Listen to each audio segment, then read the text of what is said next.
Estoy en la compañía de Alejandro Indacochea, un destacado economista que continuamente nos acompaña en Economía en Directo para alcanzarnos sus conceptos, sus ideas respecto a la marcha de la coyuntura económica. Alejandro, ¿cómo estás?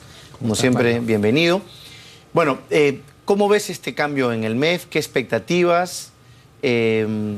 ¿Cuáles deberían ser las prioridades? Porque en realidad hay una suerte de sensación positiva en cuanto a la continuidad, pero también hay prioridades. Y hay cosas que tienen que atenderse más urgentes que otras, ¿no? Ya el crecimiento está en niveles ínfimos. El día de ayer, Ricardo Lau, un destacado economista, mandó un cuadro donde para él ya en el primer trimestre de 2014 considera que Perú ha entrado técnicamente en recesión. Sabes que el concepto de recesión es un concepto técnico, estamos hablando de un trimestre completo con una serie de indicadores que se conjugan y que son de carácter, arrojan un resultado negativo en promedio, pero no sé cómo ves esta nueva circunstancia que se abre en el MEF. Mira, con la idea de Alonso Segura. La designación de Segura como ministro de Economía garantiza una continuidad en la política económica, que las reglas de juego no van a cambiar, principalmente estos 2 años finales del gobierno. El ministro Castilla hay que reconocerle que tuvo un aporte importante en el inicio, en el momento en el cual se hablaba de la gran transformación, y él dio el rumbo, digamos, adecuado, sentó las bases para donde estamos hoy en día. Hay una desaceleración de la actividad económica que creo, mi impresión es que se les escapó de control. No preveían que iba a llegar a ese extremo. Ya en el mes de junio, el PBI estamos hablando 0.3. Julio está en 1.2. Mira, si tú observas, hay una recuperación lenta. Hay una leve recuperación para el mes de julio. Ya tocamos piso en el mes de junio.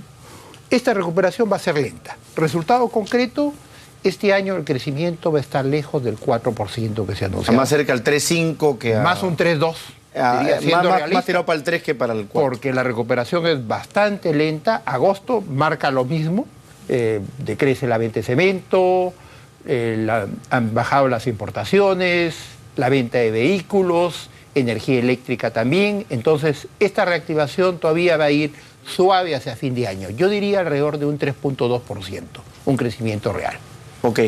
Y eso, como yo te comentaba al principio, marca, supongo, prioridades. O sea, Alonso Segura ha participado en la elaboración de una serie de normas, estos 2 primeros paquetes que se enviaron, uno que tiene que ver con el tema de destrabamiento, no sé, de diversas formas de destrabar inversiones, atacar la permisología, medidas que tienen que ver con este tema de la CTS, pero que no han terminado dando la adrenalina suficiente para mejorar las expectativas y retomar el tema de la inversión.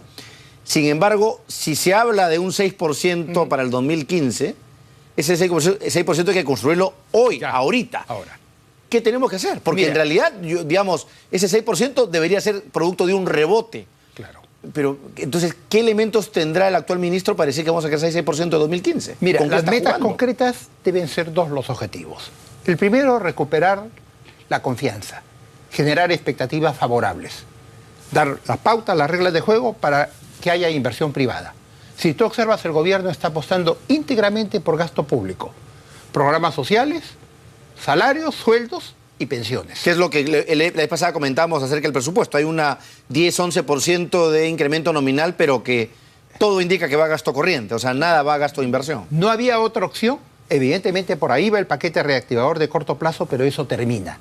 Lo que tenemos que hacer es recuperar inversión privada. El programa, más que un programa reactivador de la economía, debió ser un programa recuperador de la inversión privada. Y claro, lo que pasa es que la confianza está en el sustrato de eso, ¿no? Claro. Entonces, esa debe ser la primera prioridad del nuevo ministro de Economía. La segunda, no solo gastar más, sino gastar bien, invertir eficientemente. Sobre todo inversión pública, dices tú. Inversión pública. Felizmente los grandes proyectos están en manos del gobierno central. Tipo línea 2, gasoducto, que bueno, ahí tienen sus bemoles, pero están en marcha. Deberían partir están en bien. Camino, deberían partir bien. A nivel de los gobiernos locales y regionales lo veo complicado. Por la coyuntura electoral. Además, recuerda que 7 de 25 presidentes regionales están con denuncias de corrupción. Hay un problema serio en la esencia de la regionalización, que ni oficialismo ni oposición lo quieren tratar. Y muy probable que, habiendo el cambio, las elecciones a fin de año, empiecen recién a ver cómo se gasta, a aprender a gastar. Entonces no va a ser un efecto inmediato.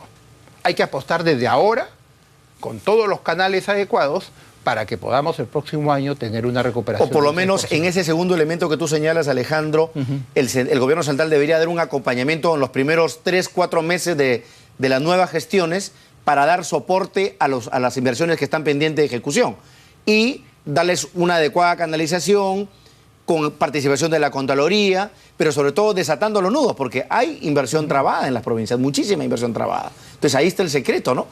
¿Quién va a hacer ese trabajo? ¿Este gobierno tendrá la capacidad de dar ese acompañamiento a los gobiernos regionales? Complicado.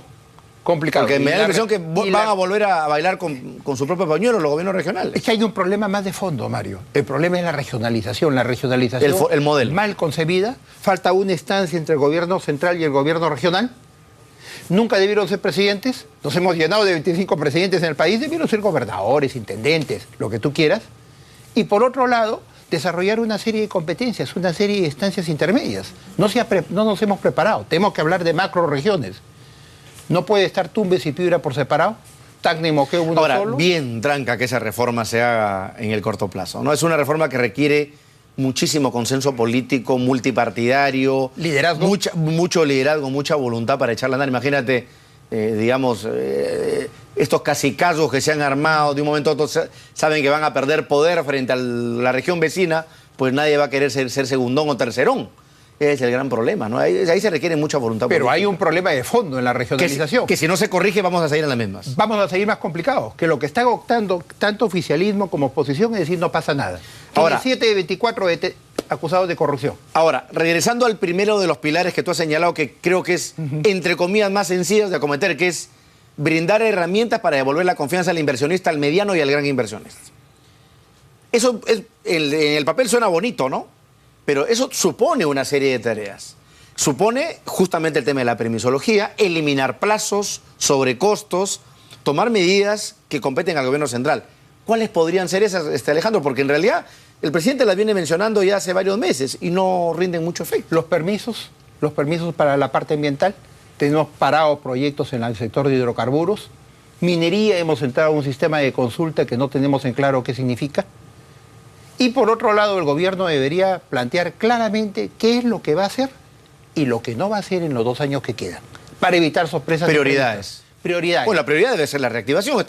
Creo que hay un consenso nacional. O sea, sin crecimiento económico no hay empleo, no hay empleo no hay lucha contra la pobreza. Es más, hay un temor de que empecemos ya, si esto no se detiene, esta desaceleración, y entramos en un periodo recesivo, a que se empiecen a perder empleos en el Perú. Y eso es lo peor que nos podría pasar. Ya hemos perdido empleos, porque con un crecimiento para este año... Claro, pero no con la velocidad, una situación agravante, digamos. Tú sabes que la cifra mágica es alrededor de un 4.5%. Así es. Con 4.5 vegetamos, no generamos empleo, no superamos el problema de la pobreza. Entonces, este año más o menos hemos perdido alrededor de 500.000 de empleos y 1 millón de personas han dejado de salir de la pobreza. Eso justamente por no crecer a la velocidad por no crecer como lo hemos debido hacer. Y se deberían sentar las bases también con un consenso político. ¿Por qué? Porque el ruido político tiene su impacto en el campo económico. Todo este cruce de situación lo genera un ambiente de desconcierto. De crispación, ¿no? De crispación. Por ejemplo, hoy día yo, además lo he criticado abiertamente en el Twitter, yo no entiendo por qué el ministro Segura no ha recibido a este equipo técnico del APRA. O sea, entregar un documento con una serie de ideas claves que seguramente ya las tiene consideradas el MEF, no le hacía mal ni bien al gobierno, simplemente era un gesto de recibir a un tipo de propuesta. Yo no entiendo por qué yo creo que la carga política, los anticuerpos se imponen sobre la parte racional. Lo lógico hubiera sido en este caso abrir las puertas, recibirlos de inmediato. A ese partido y a 10 más. O sea, bienvenidos todos los aportes y que me ayuden a mejorar la gestión. Esa debió ser la actitud. Eso quiere decir... logras un apoyo de la clase política para lo que vas a hacer. Eso evidencia que la crispación política está aún en tal nivel que impide tomar decisiones racionales en el corto plazo. Y los inversores ven eso. Entonces ven un ambiente tremendamente confrontacional, una clase política que no plantea opciones, totalmente mediocre, digamos, ante el país. El otro día me preguntaban, me decían, un congresista, ¿qué quieres que hagamos? Mira, si no hacen nada, muy bien. Lo mejor sería que no hagan nada. Y dejemos que el país... En el Congreso lo entiendo, pero que el Ejecutivo, Alejandro, se cruce de brazos de aquel 2016 simplemente haga el muertito, eso es un costo inmenso en dinero, en recursos y en oportunidades, ¿no? Porque hay mucha gente que dice, bueno, como este gobierno es incapaz de hacer algún tipo de reforma, Entonces esperemos que termine su mandato en 2016 y nos quedamos todos de brazos cruzados. Eso es, digamos, irresponsable con la gente, ¿no? Y el con la país gente que está pierde esperando. oportunidades. Exactamente. Tú debes sentar las bases ahorita como país. ¿Qué queremos al 2042? Ya no el 2022, ya eso está acá. Y quizás, ¿cuáles son las bases para y un quizás país, una este visión de Poder futuro? Ejecutivo podría empezar a echar esas bases para el consenso pensando en el próximo gobierno, pero empezarlo ahorita, porque si vamos a esperar al 2016 a que se instale el nuevo gobierno, que te sientes en una mesa, empecemos desde ahora. Yo no entiendo por qué un cambio de gobierno debe truncar un proceso de consenso político de largo plazo. Más aún, el mundo en plena crisis nos está dando oportunidades. Porque la demanda de minerales de China tiene que seguir creciendo. Se estiman los futurólogos que debe durar un 2022, un 2025. O sea, hay plazo fijo. Hay plazo fijo. Entonces, de acá hasta el 2022, 2025, tenemos la gran oportunidad. Tenemos que sembrar minerales. Tenemos que generar capital humano. Eso se va a agotar. Y tenemos que invertir en educación, en salud, sentar las bases de ese desarrollo. Nuevamente, consenso, diálogo y acuerdo en función del beneficio del país. Ojalá lo tengamos. Gracias, Alejandro. Cordialmente invitado, como siempre, a Economía en Directo. Pausa y venimos a hablar del tema minero.